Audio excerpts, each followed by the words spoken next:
कि मेरे को इस महीने गांधी जी मेरे को इस महीने मेरे मनाली के घर का 1 लाख रुपया बिजली का बिल आया, जहां मैं रहती भी नहीं।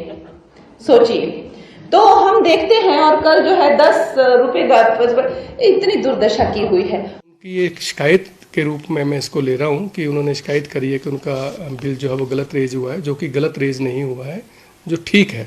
और ये 91,000 रुपीज़ का बिल है और बिल्कुल ठीक फिगर है। यदि आप देखेंगे तो पुराने एरियर्स इसमें नज़र आ रहे हैं, तो ये एरियर नहीं होते तो ये बिल डेफिनेटली कम होता है। और मेरी रिक्वेस्ट फिर से रहेगी, आपने बिल को जमा नहीं करवाती है तो आप कार्रवाई करेगा विभाग? जो सांसद जो है कंज्यूमर है, जैसे आम कंज्यूमर है उसी तरह से वो कंज्यूमर हैं, तो जो भी हमारा सप्लाई कोड है उसके मुताबिक जो भी उनको पेनल्टी लगी है वो लगी ही है। और लंबे समय तक जो है वो कोई उपभोक्ता जमा नहीं करवाता तो फिर डिस्कनेक्शन की तरफ हम जाते हैं।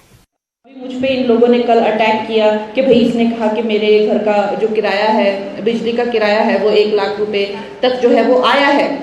मेरे घर में, मनाली के घर में जो है कोई रहता नहीं है, 3-4 काम करने वाले रहते हैं। 6 बेडरूम का वो घर है, उसका किराया 5-5.5 हजार रुपया आया करता था।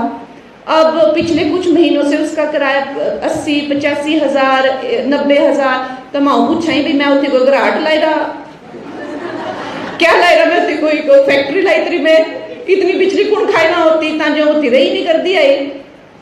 मैं तो एक क्षेत्र में माता जी के घर पे रहती हूँ, नहीं तो दिल्ली में जैसे कहा 5-6 महीने से तो वही हैं, संघर्षरत हैं। तो वो बिजली का बिल ऐसा, और ये मेरी बात नहीं है, बहुत लोगों ने मुझे अपने बिल भेजे। व्यवसायियों को तो बुरा हाल है, खून के आंसू रो रहे हैं। 1.5 लाख 2-2 लाख का बिल आ रहा, रेस्टोरेंट ओनर्स का और होटल ओनर का, कुछ नहीं बच रहा उन्हें, जो भी एक मुनाफा होता था थोड़ा